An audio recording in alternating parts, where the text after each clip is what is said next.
안녕하세요. 저는 평범한 하루하루를 살아가고 있는 40대 중반의 여자입니다. 나이가 젊었을 때는 매일 새로운 일이 있었으면 좋겠다는 바람을 가지면서 살았던 것 같아요. 사랑을 찾을 때에도 남들보단 특별한 사랑을 해보기를 소망했었답니다. 매일 똑같은 쳇바퀴 굴러가듯이 사는 게 싫다고 느꼈던 적이 있었는데요. 제 인생에서 한 차례 큰 폭풍이 지나간 지금은 예전과 같은 평범한 일상으로 돌아오게 되어 감사한 마음으로 살고 있어요. 그 당시에는 너무 힘들었지만 이렇게 터놓고 이야기할 수 있게 되었다는 건 제 마음이 많이 여유로워져서인 것 같아요. 저의 이야기를 한번 들어봐 주시겠어요? 저는 40살이 될 때까지 자유롭게 살아왔어요. 어릴 때부터 꾸미는 데에 관심이 많아서 진로를 일찍 뷰티 쪽으로 생각하게 되었답니다. 그래서 대학 진학을 하지 않고 고등학교를 졸업하고 바로 뷰티 학원을 등록하게 되었죠. 그렇게 20대 초반에 네일숍을 시작해서 지금까지 해오고 있어요. 적성에 잘 맞아서 그런지 사업은 점점 번창했고 지금은 3개의 숍을 운영하고 있죠. 사람들 각자 자기에게 맞는 일을 해야 한다고 생각하기에 대학에 가지 않은 것을 후회하지는 않고 살아왔어요. 저는 어릴 때부터 제 생활비는 스스로 벌 수 있어서 자립도 일찍 하게 되었고 그 덕에 혼자 여행도 많이 다니고 하고 싶은 일은 해보고 살아올 수 있었거든요. 연애도 꾸준히 해왔지만 40대에 딱 들어서자 거짓말처럼 남자를 만날 기회가 없어지더라고요. 친구들은 이미 아이 키우고 있고 주변에 괜찮은 남자는 찾을 수 없으니까 조급한 마음이 들기 시작했어요. 결혼을 하고 싶다는 생각이 그리 많지는 않았는데 주변에서도 슬슬 걱정을 하기 시작해서 결혼정보업체에 가입을 하게 되었죠.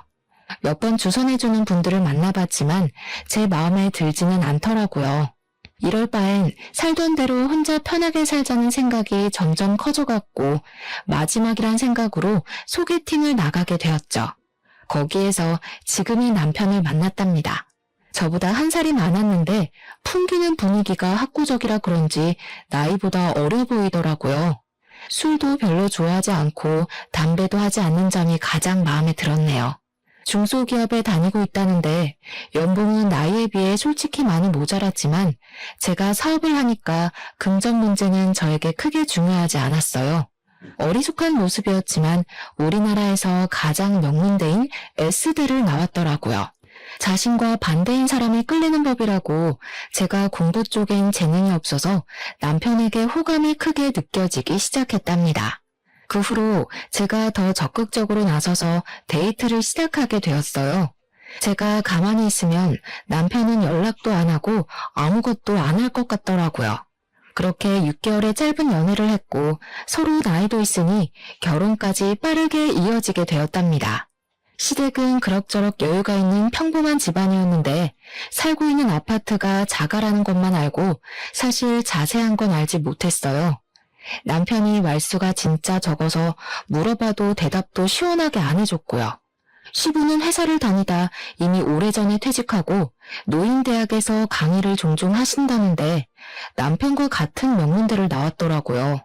그리고 시누이가 2명이 있는데 첫째 시누는 전업주부인데 남편이 의사라고 자부심이 엄청 났답니다.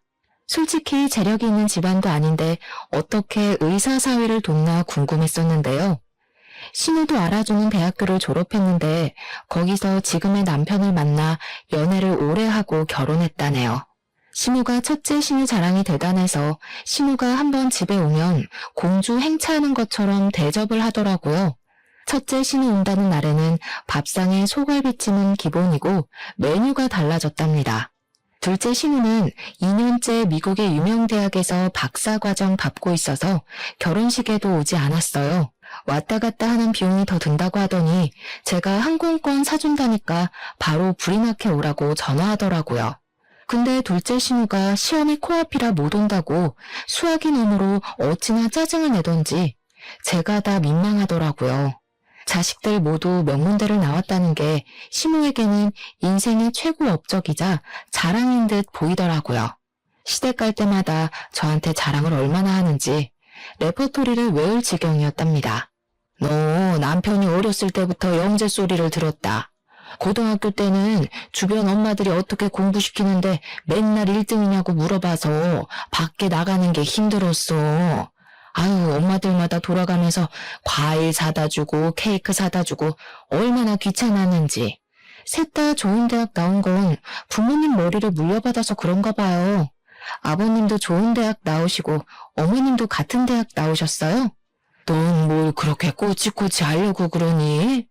근데 너는 내가 이런 얘기해도 아무렇지도 않니? 애가 자존심도 없나? 요즘 세상에 고졸이 뭐니? 내가 남사스러워서 어디 말도 못한다. 너 학창시절에 뭐 날라리 그런 거였니? 우리 아들이 공부만 하다 보니까 참한 여자 보는 눈이 부족했지. 갑자기 시모가 제 학력을 갖고 저런 말을 하니 벙찌더라고요. 이런 말을 들은 게 결혼한 지 2주도 안 지났을 때였답니다. 그리고 그때부터 당연하다는 듯이 제 학력을 가지고 깎아내리기 시작하더라고요. 시모는 전화나 메시지를 자주 보내는 편이었어요. 저는 일하느라 정신이 없는데 전화 한 번 안 받으면 난리가 나서 점점 스트레스가 되더라고요. 시댁으로 오라는 소리는 어찌나 자주 하는지, 특히 첫째 신우가 집에 오는 날이면 저와 남편도 무조건 가야 했어요. 제가 일이 있거나 약속이 있어도 무조건 신우 스케줄에 맞춰야 하는 거였죠.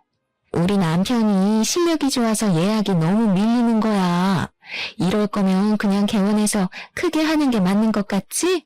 친구들도 자꾸 우리 남편 병원 예약 좀 해달라고 하고 피곤해 죽겠어. 다 네가 잘난 덕에 피곤한 건데 어쩌겠어. 우리 딸은 얼굴도 이뻐 공부도 잘해. 남편감도 대단한 의사로 데려오고 어디 빠지는 데가 없어. 세윤이 듣는데 민망하게 왜 그래. 어릴 때 공부해야 될 때는 공부를 해야 되고 결혼할 땐 결혼을 해야 되고 사람은 때를 잘 맞춰 사는 게 좋은 것 같아. 세연이는 좀 타이밍이 안 맞았네요. 공부는 너무 빨리 놓고 결혼은 너무 늦게 했네. 그래서 우리 오빠를 만났나? 아가씨, 요즘 들어 볼 때마다 학력 얘기하는데 좀 불편하네요. 나 공부 못하지 않았어요.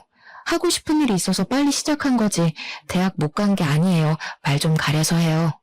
어머, 언니 대학 못 간 거 콤플렉스 있어요? 꼭 그런 사람들이 못 간 게 아니라 안 갔다고 하더라고. 신우는 얄밉게 웃으면서 자리를 뜨더라고요. 저는 은근히 무시하는 시댁 식구들의 태도에 점점 화가 쌓이기 시작했어요. 제가 이룬 커리어가 왜 시댁에만 오면 고졸이라고 후려쳐줘야 하는지 이해를 못하겠더라고요. 저는 시부와 멍하게 텔레비전을 보고 있는 남편을 끌고 베란다로 가서 문을 닫았죠. 당신 어머니랑 아가씨 하는 얘기 다 들었지? 내가 그렇게 무시를 당하고 있으면 와서 한 소리 해야지. 어쩜 그렇게 가만히 있어? 왜 또 가만히 있는 사람 시비야? 너 고졸 맞잖아. 아니라고 하면 뭐 달라져? 솔직히 전문대도 아니고 고졸은 쪽팔린 거야. 그냥 가만히 있어. 남편이 거실로 가버리려길래 얼른 손목을 잡았는데 차갑게 뿌리치고 들어가 버리더라고요. 어이가 없어서 그 길로 바로 집에 가버리려고 가방을 들고 밖으로 나와버렸답니다. 남편은 저를 휙 보고는 무시하고 따라오지도 않더라고요. 저는 서러움에 눈물이 나려는 걸 꾹 참고 아파트 현관을 나왔죠. 그때 언제 밖에 나갔었는지 신우와 심해부가 팔짱을 끼고 걸어오더라고요. 저는 마주치기가 싫어서 어두운 쪽으로 몸을 숨겼답니다. 두 사람이 출입구 앞에 멈춰서더군요. 저는 숨은 모습을 들키면 더 우스워질 것 같아 꼼짝도 하지 않고 있었죠. 오빠랑 새언니 와 있는데 진짜 꼴 보기 싫어. 고졸 주제에 가방은 비싼 거 들고 오고 그런다고 싸구려가 명품 되겠어? 형님 거의 10년을 백수였던 거 다 알고 결혼한 거래? 고졸이라더니 진짜 결혼이 급했긴 급했네. 그 가방 갖고 싶으면 하나 사. 남편이 의사인데 그까짓 거 뭐라고. 사실 우리 오빠랑 결혼한 것만 봐도 어느 정도 급인지 나오잖아. 나이는 많고 갈 데는 없으니까 나이 많은 백수한테 시집이나 오고 한심해 둘 다. 아무튼 형님 내외 어디 가서 말하긴 좀 불편하긴 하네. 백수랑 고졸 날라리하니. 앞으로 가족 행사 있을 때 친척들 앞에서도 쪽팔려서 어떡해? 그래도 골칫거리였던 오빠 데려가서 입혀주고 먹여주니 다행이지. 안 그럼 계속 우리한테 빌붙었을 거 아냐? 당장 둘 앞에 나가서 따지고 싶었지만 손이 부들부들 거리더라고요. 두 사람은 안으로 들어가 버리고 저는 튀어나올 것 같은 심장을 진정시키려고 애쓰며 차로 갔어요. 남편이 10년 동안 백수였다는 사실을 전혀 몰랐던 터라 큰 충격을 받았습니다. 어쩐지 모아둔 돈이 너무 없다고 생각했는데 결혼을 하려고 급하게 회사를 들어간 건 아닌지 의심이 들었어요. 제가 수입이 남편 월급이 너무 작긴 하지만 그래도 매달 안정적으로 나오는 게 어디냐는 생각으로 너무 안일하게 넘겼다는 생각이 들더라고요. 시모가 내 앞에서 티내지는 않았지만 그동안 남편이 집안에서 어떤 대우를 받고 살았는지 알 수 있을 것 같았어요. 그래서 저를 그렇게 쉽게 무시할 수 있었던 거였겠죠. 저는 남편에게도 속았다는 생각이 들고 시댁에도 너무 실망을 해서 당분간 어떤 이유로든 가지 않기로 마음먹었답니다. 그렇게 시모의 연락을 무시한 지도 오래 지났어요. 꽃이 잔뜩 나오는 동영상이나 건강에 대한 쓸데없는 정보 같은 걸 매일 보내서 스트레스를 많이 받았었는데 아예 차단해버리니 속이 다 시원하더라고요. 남편이 주는 생활비도 이상하게 점점 줄어가기 시작하더니 한 달, 두 달 건너뛰는 일도 생기기 시작했어요. 사실 남편이 주는 돈은 한 달 살기엔 너무 적었지만 그래도 티내지 않고 내가 더 보태서 쓰자는 생각으로 살았어요.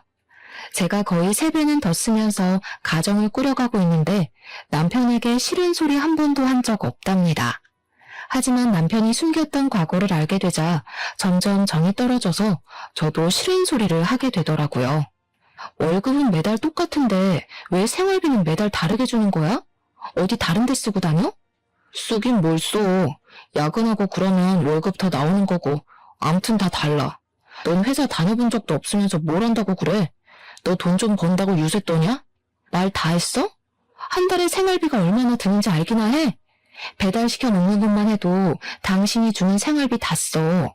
어떻게 돌아가는지 알려고 하지도 않잖아. 당신은 맨날 먹고 핸드폰하고 자는 게 최고니까. 네가 집구석에서 밥을 안 하는데 그럼 시켜 먹어야지 굶냐? 그럼 너 일하지 말고 들어앉아서 살림이나 해. 남편한테 따뜻한 밥 한 번 차려주지도 않은 게. 내가 아주 속아서 결혼했어. 진짜 사기 결혼 당한 게 누군데 이래? 내가 이런 말까진 안 하려고 했는데 당신 10년 동안 백수였다며? 난 회사 다닌 적은 없어도 내가 사업체 몇 개를 꾸리는 사람이야. 당신보단 내가 사회생활 훨씬 오래 했어. 왜 사람을 무시해? 너 그거 누구한테 들었어? 엄마야? 아씨야. 10년 아니야. 9년이었어. 그래, 너 잘났다. 대학 안 다니고 사회생활에서 얼마나 굴러먹었는지 모르겠지만 돈만 잘 벌면 다냐? 에이. 결혼 전엔 화도 잘 못 내고 심성이 고운 줄 알았지만 남편은 누구보다도 다혈질에 콤플렉스로 가득 찬 사람이었답니다. 자그마한 일에도 크게 화를 내고 과민하게 반응하는 게 예사였어요. 대화를 시작하면 거의 큰 소리를 치며 마무리가 되었기 때문에 우리는 서로 거리를 두며 대면대면하게 지내기 시작했죠. 저는 마음이 심란할수록 일에 더 열중했어요. 고용한 직원 수도 만만치 않았기 때문에 하루에 한 번씩 숍들을 돌아다니며 관리하다 보면 어느새 밤이 되어 있는 때가 많았답니다. 어느 날 시모가 계속 전화를 해대더라고요. 일을 하다가 핸드폰을 보니 세상에 10통이 넘게 부재중 전화가 찍혀있는 게 아니겠어요? 그리고 바로 전화가 울리기 시작했고 저는 받을까 말까 고민하다가 결국 받고 말았답니다. 시모는 지금 당장 집 앞으로 자기 좀 데리러 오라는 말을 하더니 전화를 끊어버렸어요. 시모 목소리도 안 좋은 것 같아 어디가 아픈가 싶어서 차를 끌고 갔는데 아파트 출입구 앞에 시모가 서 있더라고요. 제 차를 보자마자 얼른 조수석에 타더라고요. 전화를 그렇게 해도 안 받고 집에 코빼기도 안 비치더니 결국 오긴 왔네. 저 역 사거리에 백화점으로 좀 가. 저를 보자마자 째려보면서 말하는데 기분이 팍 상하더라고요. 제가 운전하지 않고 가만히 쳐다보고 있으니 출발하라며 삑 소리를 지르는 게 아니겠어요? 시모와 저는 백화점으로 들어갔어요. 도대체 뭘 하려는 건지 여우 같은 시모의 속을 알 수가 없어서 일단 지켜보기로 했답니다. 너는 시어머니 생일이 다 돼가는데 연락 한 번 없어? 시아버지 생신 때는 그렇게 잘 모시더니 지금 사람 차별하니? 살가운 며느리는 바라지도 않는다. 적어도 최소한의 도리는 해야 할 거 아니야. 어머니, 그럼 지금 일하는 사람 빨리 오라고 한 게 생일 선물 받아내려고 이러신 거예요? 그리고 저 어머니한테 아직 안 풀렸어요. 그렇게 저 무시하시면서 제 돈을 쓰고 싶으세요? 얘가 말하는 꼬락서니 좀 봐. 아직 안 풀려? 니까짓 게 뭔데? 내가 너 고졸이라고 그거 한마디 했다고 지금 시어머니한테 이렇게 모렴치하게 대하는 거니? 네가 이럴수록 사람들이 너 무식하다고 흉보는 거야. 알았니? 어머니, 저한테 무식하다고 그런 말 좀 그만하세요. 그러는 어머니는 대학 나오셨어요? 고등학교는 나오셨어요? 야, 너 사람 많은 데서 자꾸 큰 소리 나게 할래? 나는 자식 3명을 다 명문대 보낸 사람이야. 네가 자식 낳아서 S대 한번 보내봐. 그럼 내가 너 인정해줄게. 잔말 말고 따라와. 시모는 있는 힘을 다해 저를 째려보고는 앞장서서 걸어갔습니다. 머리 끝까지 화가 차올랐지만 일단 시모가 뭘 하려는 건지 따라가 보았어요. 시모가 들어간 곳은 명품 매장이었죠. 너 지금 메고 있는 그 가방 여기 거 맞지? 그거랑 똑같은 거 색깔만 좀 다른 걸로 나 하나 사다오. 이건 어머니가 들기엔 너무 디자인이 튀어요. 그리고 이게 얼만지 아세요? 지금 생신 선물로 이거 사달라는 거예요? 너 시아버지 생신 때는 그 비싼 식당에서 밥도 척척 사고 선물도 비싼 걸로 가져오더니 나한테 쓰는 건 아깝다 이거야? 너 돈 잘 번다며? 네일숍이 3개라며? 학벌이 안 되면 돈으로 잘난 척 좀 해보라고. 아버님 생신 때 식당은 신우가 마음대로 예약한 거였고 그때도 신우가 오빠한테 하도 쏘라고 그래서 그냥 제가 낸 거였어요. 아무튼 결혼하고 처음 맞는 시어머니 생신인데 이깟 가방 하나 사주면 어때서 왜 이렇게 말이 많아? 네가 내 마음에 안 드는 거 사올까 봐 내가 미리 생각해서 데려온 거니까 잔말 말고 계산해. 여기요. 이 가방 다른 색깔은 없어요? 그 조용한 명품 매장에서 시모가 큰 소리를 치니까 사람들이 다 쳐다보더라고요. 그냥 나가버리면 시모가 더 난리를 피울 것 같아서 결국 계산하고 나왔답니다. 쇼핑백을 메고 의기양양하게 걷는 시모 뒤에서 터벅터벅 걸어가는데 앞서 가던 시모가 아는 사람을 만난 듯 인사하더라고요. 어머, 백화점엔 웬일이야? 이런데 잘 안 오잖아. 어머, 여기서 뭐 산 거야? 이거 명품 아니야? 요즘엔 자주 오지. 우리 며느리가 내 생일이라고 가방을 사주네. 이런 거 필요 없다니까 굳이 끌고 와서는. 세상에, 첫째 아들이 드디어 효도를 제대로 하네. 옆에 며느리야? 아이고, 나이 많다고 걱정을 하더니 나이보다 젊어 보이네. S대 나와서 화장품 회사 한다더니 그래서 그런가 관리를 잘했나 보다. 지인이 저를 위아래로 훑어보며 떠들자 당황한 신우가 서둘러 지인과 헤어지고 걸음을 빨리 걷더라고요. 저는 기가 차서 신우 옆으로 바짝 따라붙었어요. 제가 S대 나왔다고 거짓말 하셨어요? 화장품 회사는 또 뭐예요? 혹시 친척들한테도 다 그렇게 말씀하셨어요? 시끄러. 우리 가족이 다 명문대 출신인데 고졸이라고 온 동네방네 떠들면 좋겠어? 너는 창피한 줄도 모르는 걸 보니까 이래서 얼마나 배우는 게 중요한지 몰라. 수준 떨어지게 쏴붙이지 말고 비켜. 시모는 오히려 저를 팍 밀치고 나가서 택시를 타고 가버리더라고요. 저도 살까 말까 고민하다가 어렵게 산 가방이었는데 이렇게 한순간에 시모한테 당했다는 기분이 드니 정말 짜증이 솟구쳤어요. 저를 며느리가 아니라 물주로 생각하고 있는 게 분명했으니까 말이죠. 그 일이 있고 며칠 후 시모의 생일이었지만 일이 많다는 핑계를 대고 가지 않았답니다. 남편은 화를 내면서 혼자 시댁에 갔더라고요. 웬일인지 시모도 저에게 오라는 전화를 하지 않았죠. 그렇게 한참 동안 시댁의 발길을 끊었고 조용한 일상이 이어지니 좀 살 것 같더라고요. 물론 오래가지 못했지만 말이죠. 말로만 듣던 둘째 신우가 박사과정을 마치고 귀국했다고 연락이 왔더라고요. 첫째 신우가 거하게 환영 파티를 한다면서 비싼 식당으로 예약을 했다고 꼭 오라고 했죠. 그래도 처음 보니까 얼굴은 비쳐야 할 것 같아 남편과 함께 식당으로 향했어요. 경제학 박사과정을 밟았다는 신우는 생각했던 것과는 사뭇 다르더라고요.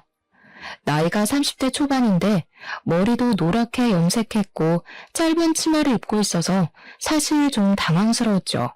미국에 살아서 좀 자유분방한 모양이라고 넘겼어요.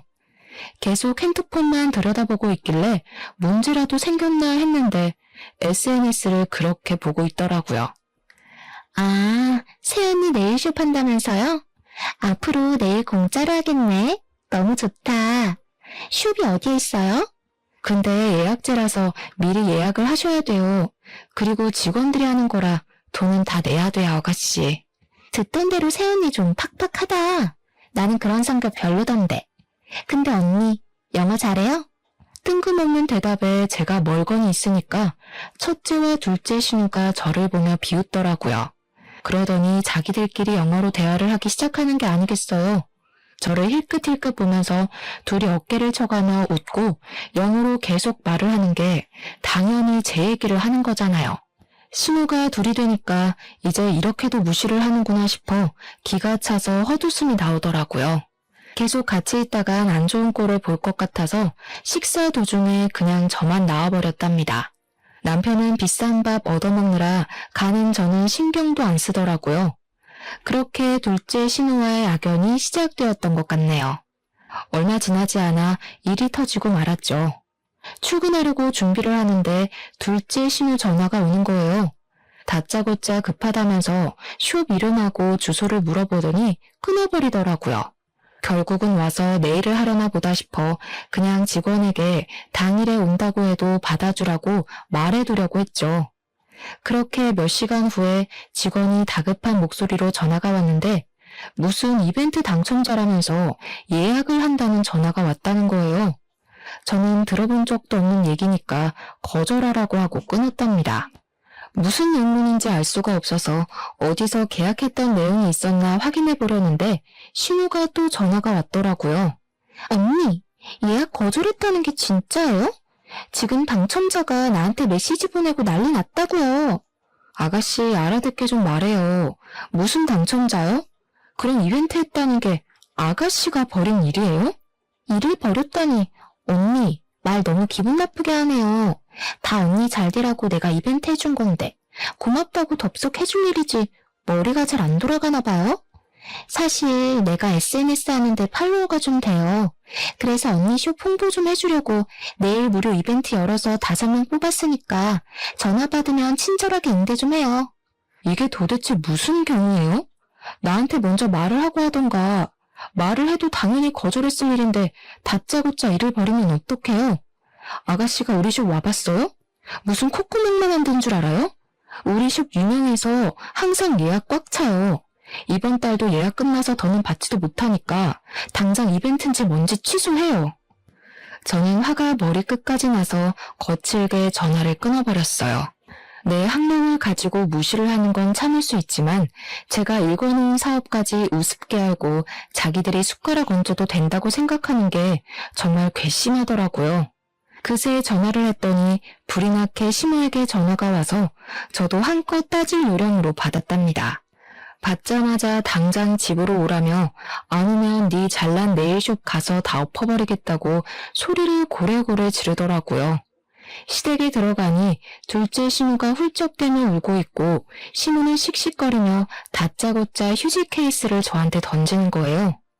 야, 니까짓 게 뭔데 우리 딸한테 큰 소리를 쳐? 그깟 네일 얼마나 한다고 우리 딸한테 면박을 줘? 그깟 네일숍 와서 관리 받아본 적이나 있으세요? 한 명당 10만 원은 잡아야 돼요. 그럼 그깟 돈 어머니가 아가씨를 위해서 좀 내주세요. 50만 원밖에 안 하네요. 이게 점점 말 대답을 따박따박하고 너 때문에 얘가 엄청 곤란해졌다는데 어떻게 할 거야?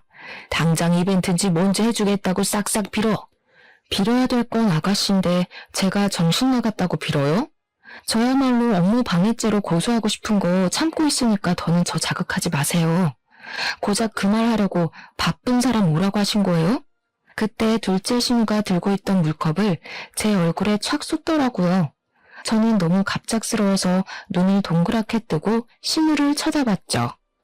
보자 하니까 우리 엄마한테 무슨 말버릇이야? 이 무식한 게. 언니가 말하는 게 다 맞았네. 나이만 먹은 게 머리는 텅텅 비고 싹수는 더럽게 없다더니. 저는 너무 화가 나서 신우 머리채를 확 잡아버렸어요. 신우가 힘없이 제 쪽으로 휙 딸려오더라고요. 저도 소리를 지르며 신우 머리를 뒤로 확 제껴버렸답니다. 그걸 본 신우가 냄비에 차가운 물을 받아와서는 저한테 뿌리는 게 아니겠어요. 저는 머리부터 블라우스까지 흠뻑 젖어버렸답니다. 이게 진짜 돌았나? 우리 박살 딸 머리를 잡아? 이 무식한 년아, 맛 좀 봐라.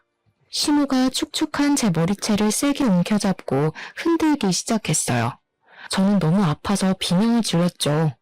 그때 문을 열고 들어온 남편이 자기 엄마를 크게 부르더라고요. 제가 단판을 지으려고 시댁에 오기 전에 남편에게 전화해서 오라고 했거든요.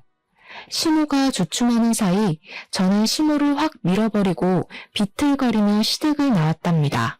남편은 저를 따라 나오지도 않고 심지어 밤 늦게 제가 잘 때쯤 몰래 들어오더라고요. 그렇게 남편에 대한 실망감은 더욱 쌓여만 갔는데 완전히 신뢰를 잃을 만한 일이 터졌답니다. 남편은 저녁 일찍 퇴근하기에 저보다 먼저 집에 들어와서 우편함은 남편 담당이었어요. 하루는 제가 오후에 집에 갈 일이 생겨서 들어가는데 우편함에 편지가 있더라고요. 확인해보니 카드 회사들과 대부업체에서 날아온 독촉장이었어요. 저는 남편 빚이 거의 5천이 되는 걸 알고 기함을 했어요. 스케줄을 취소하고 남편이 올 때까지 기다렸죠. 저녁 5시가 되자 남편이 들어오더라고요. 양복이 아니라 편안한 트레이닝복을 입은 남편이 저를 보더니 소스라치게 놀라는 게 아니겠어요. 저는 말없이 테이블 위에 놓인 편지들을 손으로 가리켰어요. 편지를 본 남편이 갑자기 빽 소리를 지르더라고요. 아 진짜 그래서 어쩌라고. 네가 갚아주기라도 할 거야? 너 지금부터 한마디만 더 해. 그럼 네가 갚는다는 걸로 알 테니까. 아님 신경 꺼. 정신 나갔어? 정신병이야? 잘못한 게 누군데 왜 당신이 화를 내고 난리야. 이거 다 뭐야? 결혼하기 전부터 빚진 거야? 그래. 너랑 데이트할 때 너 사 처먹이느라 빚졌다. 네 수준에 김밥 한 줄이나 사 먹으면 될걸 뭘 맨날 그렇게 비싼 걸 처먹겠다고. 어차피 다 네가 쓴 돈이네. 이참에 네가 갚으면 되겠네. 말 그따위로 할래? 이제 아예 본 모습 까보이겠다 이거야? 당신 그 옷은 뭐야? 회사 갔다 온 거 맞아? 야, 너 사회생활 20년이라며. 그런데도 눈치 못 챘어? 나 너랑 결혼하고 바로 회사 잘렸어. 그래서 그 잘난 생활비 대려고 카드 서비스까지 받은 거야. 다 네 탓이네, 그러고 보니까. 뭐?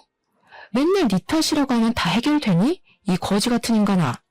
네가 능력 없는 건 알았지만 이렇게 바닥인 줄은 몰랐다. 야, S대 나는 뭘 하니? 평생 밥벌이도 못하고 사는데. 이 무식한 게 감히 어디서 S대를 입에 올려. 대학 문턱도 못 가본 년이? 남편은 저에게 와락 달려들었고 저는 숨을 쉬기 힘들었어요. 저는 살기 위해 본능적으로 남편 손을 마구 긁었고 있는 힘을 다해 남편을 밀어내고 집을 뛰쳐나왔답니다.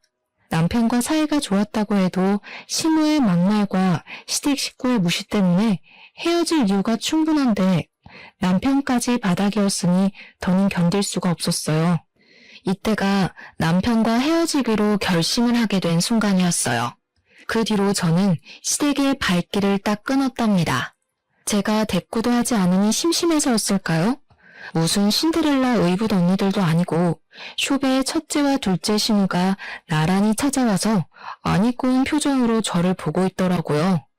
더 웃겼던 게 신우한테 빼앗기듯이 사준 명품백을 첫째 신우가 들고 있는 게 아니겠어요. 손님들과 직원들이 다 있으니 최대한 아무렇지도 않게 상대를 해줬는데 새언니 덕 좀 보자면서 네일 좀 해달라고 하더라고요.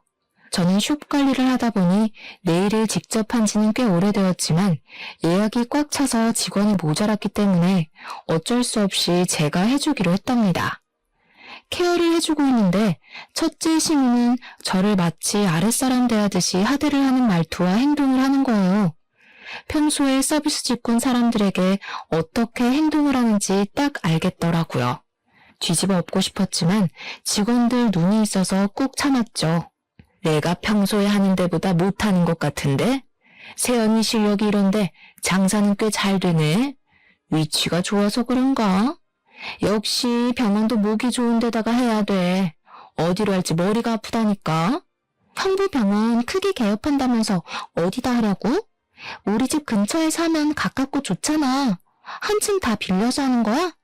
넌 형부 그릇이 그것밖에 안 될 것 같아? 층수 낮은 건물 통째로 차리려고 알아보고 있어. 친정 동네는 너무 후지고 좀 돈 있는 데서 해야 잘 되지. 아, 지금 알아보는 데가 세연이 친정 쪽인 것 같은데? 그래요? 나도 친정 쪽에서 숍 하나 더 내려고 찾아봐서 그쪽은 꽤 잘하는데 괜찮은 데 많죠. 콧구멍한 숍이랑 병원이랑 비교가 돼요? 세연이 은근히 자랑질 많이 하는 거 알아요? 무식해 보이니까 좀 고쳐요. 가족이니까 이런 말도 해주는 거예요. 저는 신우들을 빨리 보내려고 참을 인자를 새기며 내일을 마무리해 주었어요. 역시나 예상했던 대로 돈을 안 내고 가려고 하더라고요. 큰 병원 한다는 사모님이 숍 규모 보면 몰라요. 내가 주먹구구식으로 장사하는 데 아니고 세금이며 월급이며 제대로 내고 하는 거예요. 난 친정엄마가 와도 돈 받으니까 돈 내고 가요. 내일도 거지같이 해줬으면서 그 돈을 다 받아먹으려고요?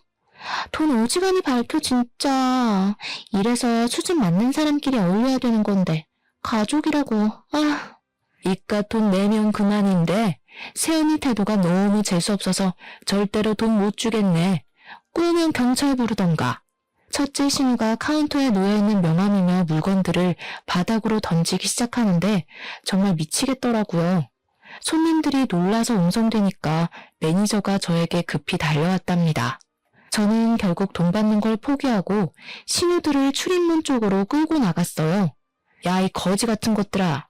그게 어느 수준인 거 잘 알겠으니까 가라 가. 다신 여기 얼씬도 하지 마. 제가 일하는 곳에서까지 봉변을 당하니까 직원들 볼 낯도 없고 수치심이 들더라고요. 어떻게든 시댁과 연을 끊어버려야겠다고 다짐을 했죠. 그러던 어느 날 남편이 첫째 신우병원이 개업한다면서 시모가 개업식에 오라고 연락을 했다더라고요. 제가 당연히 같이 가겠다고 했더니 남편이 놀라는 눈치였어요. 그러거나 말거나 저는 멋들어지게 차려입고 개업식에 찾아갔답니다. 병원 앞에 가니 첫째 신우가 명품으로 도배를 하고 상귀된 표정으로 손님들에게 인사하고 있더라고요. 옆에는 시모와 둘째 신우도 마치 자기 병원인 양 콧대가 하늘을 하고 있었죠. 저는 남편을 돌아보며 서류 봉투 하나를 건넸답니다.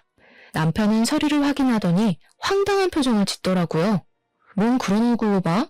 그럼 내가 계속 너한테 호구당하면서 살 줄 알았니? 거기 도장 찍어. 조용히 합의 이혼하는 게 서로 편할 거야. 갑자기 왜 이혼을 해? 내가 바람을 피우냐 도박을 했냐? 그깟 싸움 몇 번 했다고 이혼하면 세상 사람들 다 이혼했겠다. 학교라고 치면 난 일방적으로 너네 가족한테 학교폭력 그 이상을 당했어. 네가 나한테 한 거는 사기 결혼이고 그래도 이혼 안 하고 내 돈으로 식충이처럼 살고 싶으면 앞으로 무슨 일이 일어나나 잘 봐. 도장 찍게 될 테니까. 저는 차갑게 말하고 시모와 신우 쪽으로 걸어갔어요. 제 모습을 발견하고는 눈이 찢어져라 째려보고 있더라고요. 저는 첫째 신우와 남편에게 가서 영어로 말을 걸었어요. 제 유창한 영어 발음에 두 신우 입이 떡 벌어지더라고요. 사실 저는 어렸을 때부터 미국으로 여행도 자주 가고 어학연수도 받으며 머문 적도 있었어요. 여러 나라로 여행도 많이 다니면서 영어가 필수라는 걸 잘 알았기 때문에 꾸준히 공부했거든요. 거기다 네일숍 지점을 해외에도 내려고 준비하고 있었기에 현지 매니저와 영어로 통화하는 건 기본이었죠. 놀라서 저를 보고 있던 심해부가 갑자기 어떤 남자를 향해 황급히 달려가더라고요. 남자가 제 쪽으로 성큼성큼 걸어오자 심해부도 뒤를 졸졸 쫓아왔죠. 시모가 얼굴을 확인하더니 화들짝 놀라며 인사를 했어요. 바로 제 친정 아버지였거든요. 입이 떡 벌어진 심해부와 첫째 신우가 동시에 저를 바라보더라고요. 친정아버지가 개원한 병원의 건물주였기 때문이죠. 처음에 결혼할 때 친정아버지가 작게 사업하시다가 은퇴하셨다는 이야기만 했고 건물을 갖고 있다는 사실은 당연히 꺼내지 않았어요. 그 사실을 알게 되면 시댁이 무슨 요구를 할까 알 수 없어서 숨겼는데 정말 천만다행이었죠. 우리 아이가 이혼을 한다고 하는데 그렇게 되면 서로 부딪히는 게 껄끄럽지 않겠소? 그래서 계약을 없던 일로 하자고 말하려고 왔소. 아니, 사돈, 이혼이라니 그게 무슨 말인가요? 그런 얘긴 들어보지도 못했는데. 근데 진짜 여기 건물주예요? 아니, 인테리어까지 다 끝낸 상태인데 건물주 마음대로 계약을 파기라뇨. 말도 안 되는 얘기입니다. 법적으로 대응하겠습니다. 그동안 있었던 일 우리한테 다 들었습니다. 남의 귀한 딸 데려다가 호구처럼 부려먹고 무시를 하다니 제정신입니까? 싹 다 고소해버리려는 거 참고 있으니까 조용하게 처리합시다. 그리고 법대로 할 거면 계약서나 다시 읽고 오시던가. 낡은 빌딩 싹 뜯어고치느라 몇 억이 들었는데 지금 무슨 개소리야. 당신이 건물주면 다야? 진짜 그 아버지 그 딸이네. 우리는 절대 못 나가니까 경찰 불러, 경찰. 저는 한심한 눈으로 제정신이 아닌 것 같은 신우를 바라보았죠. 저는 신우가 친정 근처에 빌딩을 찾고 있다는 말을 들었을 때 살짝 친정아버지 건물 얘기를 흘렸답니다. 그리고는 바로 아버지에게 찾아가서 그동안 있었던 일을 다 이야기하고 이혼하도록 도와달라고 말씀드렸죠. 평소에 냉정한 성격인 아버지가 가만히 안 두겠다며 불가치 화를 내시더라고요. 아니나 다를까 심해부가 건물을 빌리고 싶다는 부동산의 연락을 받았고 아버지는 갑인 건물주가 원할 때는 언제든지 계약 파기가 가능하다는 내용을 교묘하게 계약서에 적어두셨답니다. 그리고 시세보다 훨씬 싸게 월세를 제시하니 심해부는 제대로 확인도 하지 않고 바로 계약을 해버린 것이죠. 계약서를 확인해본 심해부의 두 손이 덜덜 떨리자 일이 심각하게 돌아가는 걸 눈치챈 첫째 심우가 심우를 뒤에서 쿡쿡 찌르더라고요. 사돈, 뭔가 오해를 하신 모양인데 가족끼리 다툼이 좀 있었던 건 맞지만 그렇게 심각한 건 아닙니다. 화를 좀 푸시고 천천히 대화를 해보는 게 어떠실까요? 예, 그동안 마음 상한 게 있었다면 내가 사과하마. 어떡하죠? 마음이 좀 상한 게 아니라 이혼 안 하면 제가 죽을 것 같은데요. 당신 그 잘난 백수 아들 돌려드릴 테니까 잘 끼고 살아보세요. 그렇게 미안하시다면 무릎 꿇어보시던가요. 얼굴이 파래진 심우가 첫째 신우를 돌아봤는데 심우 눈을 싹 피하더라고요. 고개를 푹 숙인 심우가 덜덜 떨며 무릎을 꿇었답니다. 심우가 울먹이며 제 바지가랑이를 잡더라고요. 이제 됐니? 내가 이렇게 사과하마. 화 좀 풀어라. 가족끼리 서로 도와야지. 이런 법이 어디 있니? 앞으로는 내가 너 상점 모시듯 하마. 이거 놓으세요. 진심으로 우러나와서 저한테 미안하다고 하시는 거 아니잖아요. 잘난 따님이 이렇게 된 건 다 어머님이 뿌린 씨 거둔 거니까 제 탓은 마시고요. 야, 이게 진짜 정신 나갔나? 네가 뭔데 우리 집을 풍비박 쌌네. 너 오늘 내가 가만 안 둬? 저는 둘째 신우 손에 들려있던 테이크아웃 컵을 뺏어서 신우와 둘째 신우 얼굴에 순식간에 뿌려버렸어요. 끈적한 포도주스가 두 사람 얼굴에 범벅이 되었죠. 지켜보던 남편 사색이 되어 풀썩 주저앉더라고요. 어머니는 모르시겠지만 제가 꽤 성공한 사업가거든요. 그래서 계산이 정확해서 빚지고는 못 살아요. 저번에 받은 거 돌려드린 거예요. 이해하시죠? 그러고는 조용히 핸드폰을 열어 녹음한 내용을 재생했고 영어 대화가 흘러나왔어요. 영어를 알아들은 둘째 신우가 제 핸드폰을 뺏으려고 달려들더라고요. 저는 재빨리 옆으로 피했고 신우는 땅바닥으로 고꾸라졌답니다. 어머니도 영어 못 알아들으시니까 무슨 내용인지 모르시겠죠? 제가 둘째 아가씨 다니던 학교랑 주고받은 메일도 있으니까 편지로 보내드릴게요. 못 믿으시겠다면 공증까지 해서 보내드릴게요. 하고 다니는 꼬락서니가 영 수상해서 그 박사과정 했다던 미국 학교로 전화를 해봤거든요, 제가. 근데 아가씨 이름이 없다네요? 저는 혼이 나가버린 시댁 식구들을 남겨두고 돌아섰답니다. 남편은 어떻게든 이혼은 안 하려고 했지만 저는 소송 이혼으로 완벽하게 이혼할 수 있었죠. 남편이 한 푼도 없었기에 정신적인 피해 보상이나 위자료는 받을 수 없었지만 저를 갉아먹는 시댁과 깔끔히 정리가 된 것만으로도 다행이라는 생각이 들었어요.